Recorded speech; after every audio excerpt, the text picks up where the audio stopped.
ਕਿਸੇ ਦੀ ਲੱਤ ਟੁੱਟੀ ਏ, ਕੋਈ ਏ ਚੂਰ ਜ਼ਖਮਾਂ ਨਾਲ ਤੜਫਦਾ ਵੇਖ ਲੋ ਆ ਕੇ।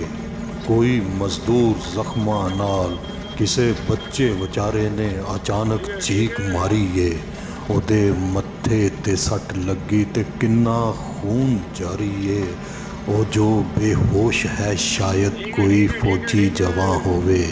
ਉਡੀਕਣ ਉਸ ਦੇ ਬੱਚੇ ਖੜੀ ਬੂਹੇ 'ਚ ਮਾਂ ਹੋਵੇ। ਉਹ ਰੇਸਾਂ ਲਾਂਦੇ ਉਹ ਲੋਕੋ, ਉਹ ਅੰਨੀ ਪਾਉਂਦੇ ਉਹ ਲੋਕੋ।